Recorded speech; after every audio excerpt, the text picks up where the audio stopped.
This is all about SEO for blogging. Now, after keyword research, this is probably the second most common question that I get, and that is how to write a good blog post that's going to rank on Google and how to optimize that blog post for SEO. So, this part of the course is going to walk you through all of that. I'm going to use some of my own blog posts as an example. Now, keep in mind, I am nowhere near perfect, but that's the point I really want to hit home with this course is that done is sometimes better than perfect, right? And I know I talked a lot about consistency with blogging earlier in this course, but more importantly than consistency is quality. Even if you only have the capacity right now to post one blog post per month, if you can make that a really quality blog post by having it be a good length, answer a lot of questions that people in your target audience want to know the answer to, and come at those answers from a unique perspective that's maybe not already out there on Google, then you're going to be really better off than just posting, 2 random blog posts a week that don't really provide any value to your audience. So with that, let's get into it. This is going to walk you through all of the steps to format your blog post. Some of the things that I'm going to show you here are going to be the technical side of how to update your blog post through Squarespace, but this should apply to any website platform that you're using to host your blog. So just keep that in mind. So first things first is you want to do your keyword research before you start writing your blog topic. That is going to save you so much time in the long run because you won't have to go back in and try to fit in those keywords where maybe they don't quite fit organically. So starting with your keyword, that's going to help you come up with a blog post title. Now, looking at this blog post that I recently posted called 5 Tasks to Outsource to a Virtual Assistant in 2024, the main keyword that I wanted to target was virtual assistant tasks or VA tasks. And you can see that those terms are in the title of the blog post, and it's just a little bit of a different order. So tasks to outsource to a virtual assistant is the keyword that I'm using in the title. But you can see here in the URL slug that I have VA tasks as the URL slug. You can see that it's nice, short, and sweet. And then I have it also throughout some of the headings later on in the blog post. You can see this one. This is an H2 heading structure, and I'll show you that on the back end in just a bit. But this says virtual assistant tasks to outsource. I give a quick list of the 5 tasks. And again, I'm using another heading structure for those actual tasks themselves, and those are in the H3 setting.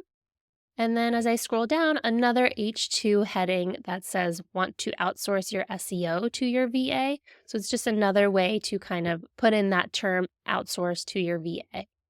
And when we go into the Squarespace editor, you'll be able to see that these headings go in order of hierarchy. So automatically, Squarespace has it set that the title of your blog post is an H1 or heading 1 font. It's also a tag that Google uses to understand that, okay, this H1 is the most important title on the page. And then scrolling down, you'll be able to see that I made the second heading in the heading 2 font size. And on Squarespace, you get H1 all the way through H4 sizes. The way that I have my settings styled in the styler, which you can adjust here in the site styles, my font sizes go in order. So heading 1 is the biggest, all the way down to heading 4 is the smallest. Now yours might not be set up that way, so just keep that in mind as you go through, but always follow the heading hierarchy as you're writing your blog post. This virtual assistant tasks to outsource is in the heading 2 font, and then these list items 1 through 5 are in the heading 3 font. Now, if I had even subcategories smaller than that, I would use the H4 or heading 4 font for that. So just wanted to show you that on the back end as well. Okay. Other things to keep in mind about keywords for your blogs is that you don't want to do any keyword stuffing. So I mentioned that doing the keyword research before you actually start writing your blog topic is going to help you avoid this because you're going to be more likely to type out your blog post as you normally would versus going back in and editing and trying to get those keywords in there where they might not fit in a more natural way. Also, when using keywords, you want to use keywords that actually reflect the topic of the blog post. So I see this a lot where people, they know they want to rank for a certain keyword, but then you actually go and read the blog post and it has nothing to do with that topic, or it might have, one or two sentences related to that topic, but the rest of the article is kind of promoting something for themselves or trying to get you on their email list with some other offer. And that just doesn't create a good user experience. That's going to cause people to quickly click off your blog post because they're not getting the answer that they wanted. And that can really harm your score on Google rankings because Google wants you to find the answer that you're looking for and spend time on the blog posts that you're clicking on.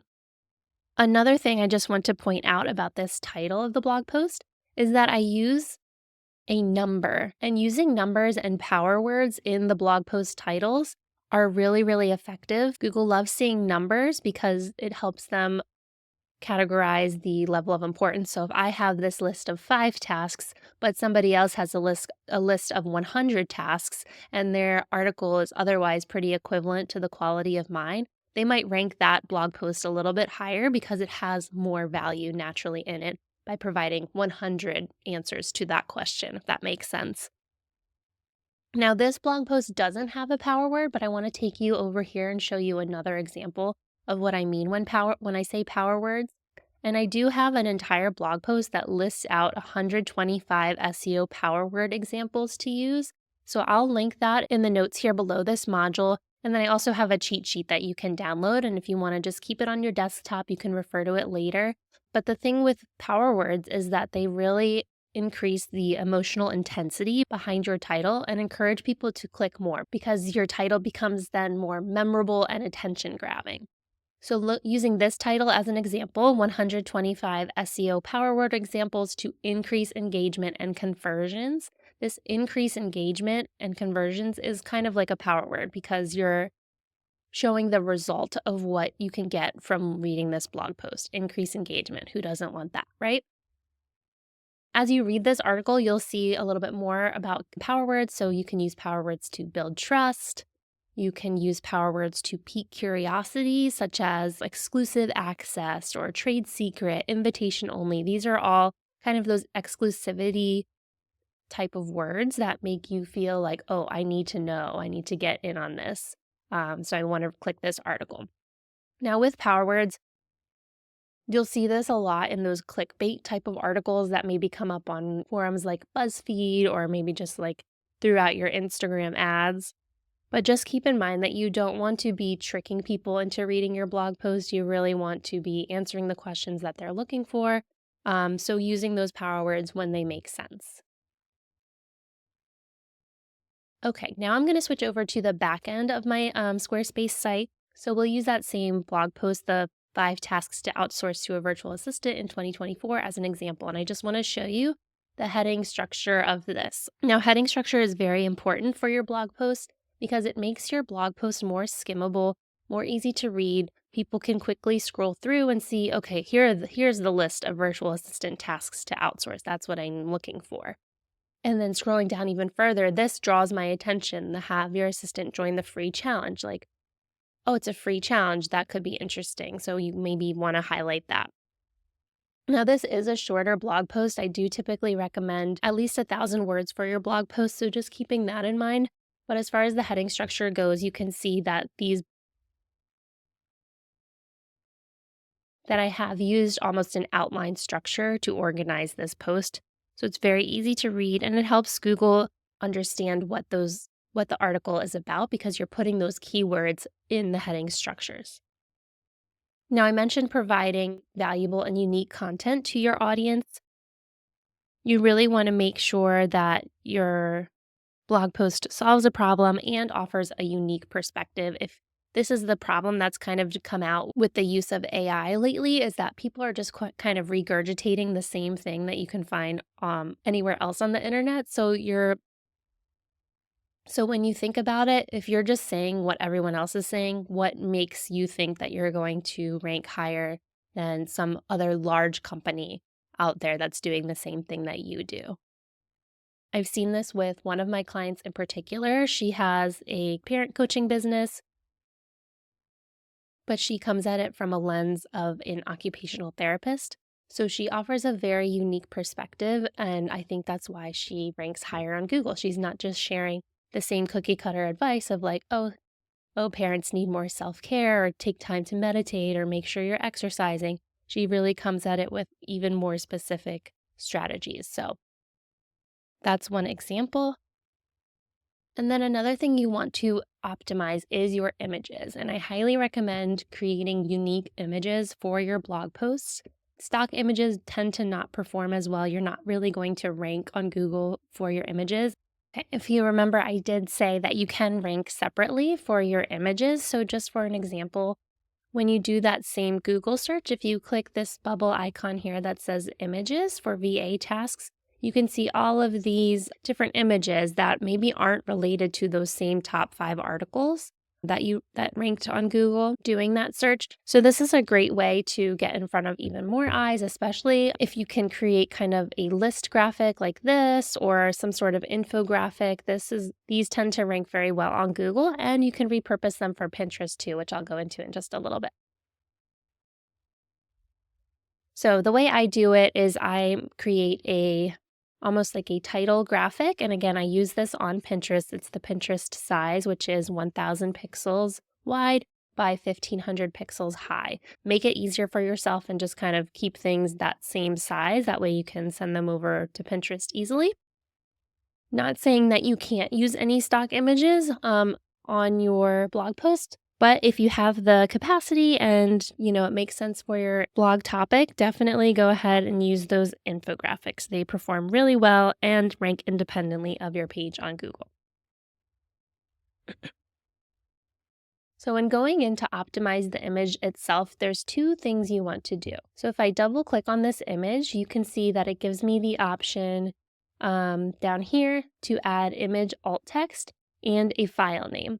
Now for the file name, it's great to put a keyword here if it makes sense. This is just a Canva graphic that I made for the title of this blog post. So that's what I named the file name. And you can see that I used the hyphens, not an underscore, but a hyphen between each word.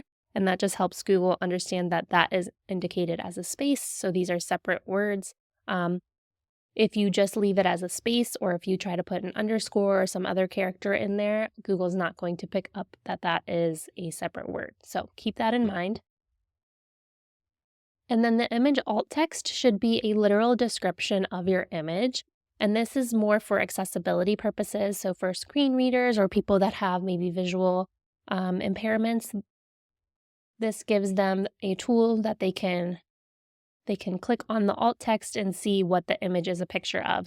So of course, this wouldn't make sense for this article, but if I had a picture of a newborn baby and a mom like learning how to swaddle the baby, I would put in the image alt text a literal description of mom attempting to swaddle newborn baby, something like that. And maybe my keyword there is swaddle a baby.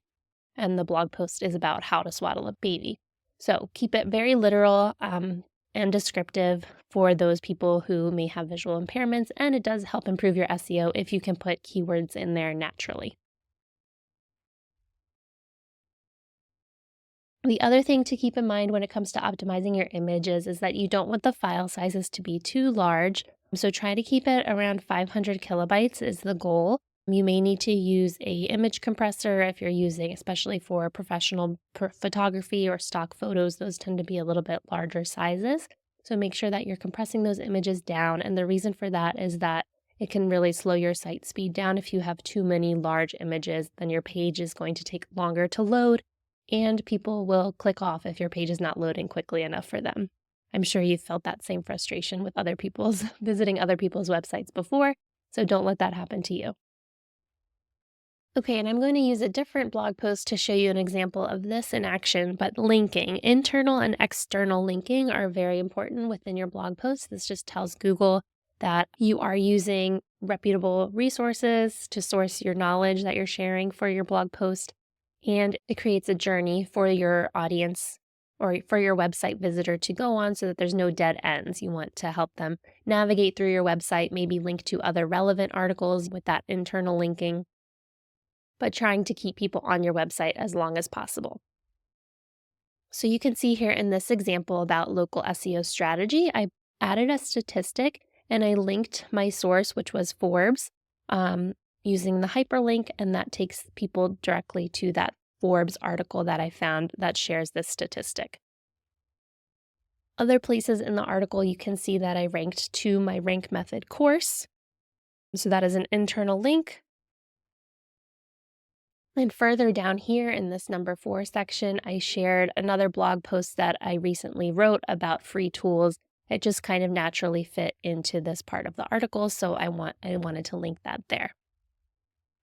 So always try to use one internal link linking to another place on your website, and one external link, maybe linking to a source or another tool that people can use that will help them.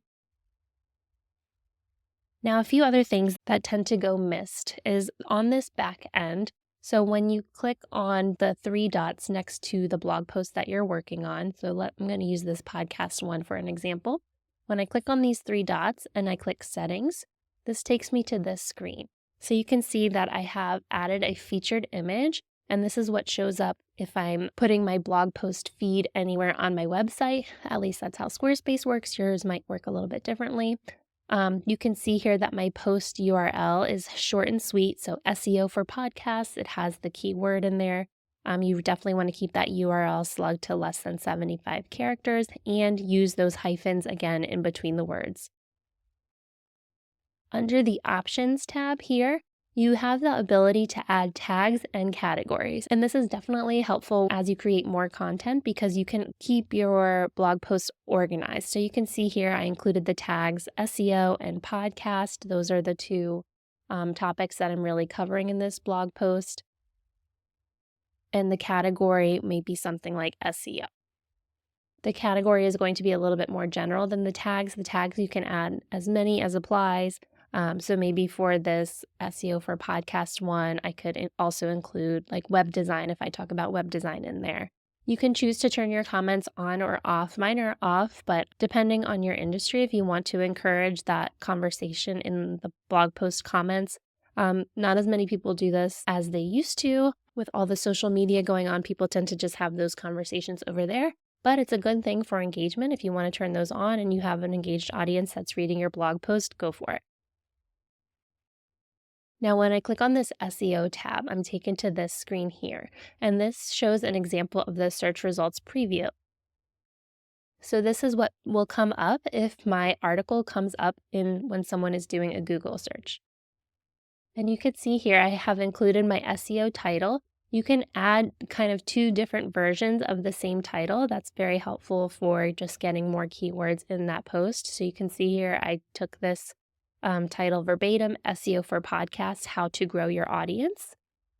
And then if I wanted to include maybe another set of keywords on the second part of the phrase, I would separate it with this straight line dash kind of thing. And maybe I want to say keyword research for podcasting would be my second term because I do talk about that in this article. Then I want to follow up with adding a SEO description. And now it says optional, so if you don't fill these 2 things in, Google will kind of decide for you. Usually they just take the title of the blog post and then your first couple of sentences for that SEO description. So I say take the extra few minutes and add your own description. That way you can control and you can better track what keywords are working and what are not. So you can always go in and update this if you see that the keywords that you're using in this SEO description maybe aren't working well for you, or you want to see if you can get your ranking a little bit higher. You can go ahead and change that out. So for this SEO description, you can put anywhere from 50 to 300 characters. And you can see here in the search results page, it might not show the entirety of your description. So make sure that you're putting the most important keywords at the beginning, so that first sentence.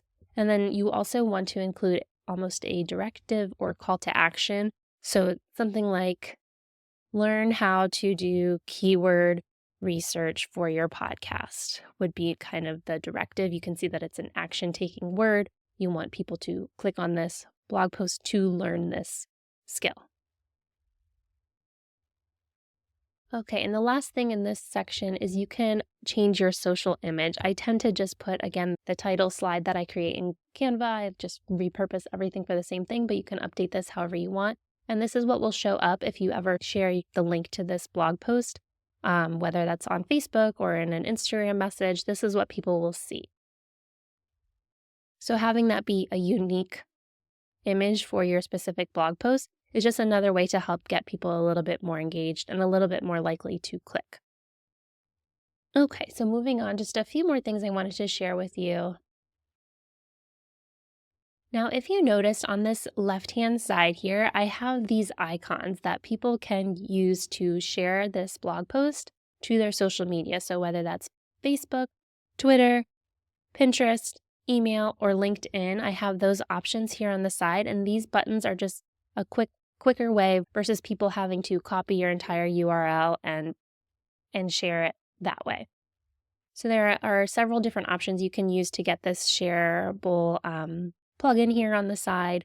I use Share This, so it's sharethis.com, and you can see the share buttons. That's the one that you want. And it's very easy to activate it. You can customize the look of it, and then you just copy the code and put it into the header section of your website code. So very easy to do, and this site walks you through it. Again, there are several different options that you can use, so you can play around with that. And then the last thing to do to make your blog post more shareable is, scrolling down here, add some Pinterest pins to the blog post itself. So this is really easy to do. Like I said, I try to make at least 3 to 5 for every blog post that I make, and I post about 2 to 3 on the bottom here under this little section that says pin this for later. And I do this for my clients too. It's just a way that if you have your Pinterest buttons turned on, which I do talk about how to do that in the Pinterest module, it makes it easier for people to pin this to their Pinterest profile if they're an active Pinterest user, and they can save this for later, maybe if they don't have time to read it right now. So if you have the Pinterest save button activated, you can just click on that, and if you're logged into Pinterest, people will be able to quickly save it to their account. And not to mention, it does offer some more visual appeal. And you guys know I'm all about repurposing content, so just creating these in the same size as the Pinterest pins is really easy. That way you can share them across your platforms. You can even use these on your Instagram stories if you want to use them to promote your blogs. And they don't have to be complicated. You can use Canva templates and just kind of use the same ones for every blog post that you have. So to learn more specifics about SEO for Pinterest, make sure not to skip that bonus module at the end of this course here. It'll walk you through exactly how to set up your business account on Pinterest all the way to start promoting your blog content over there as well. So I hope this part of the module was helpful for you. That just gives you 10 easy ways to optimize your blog post. And again, it doesn't have to be complicated, and you don't have to be blogging twice a week to see success.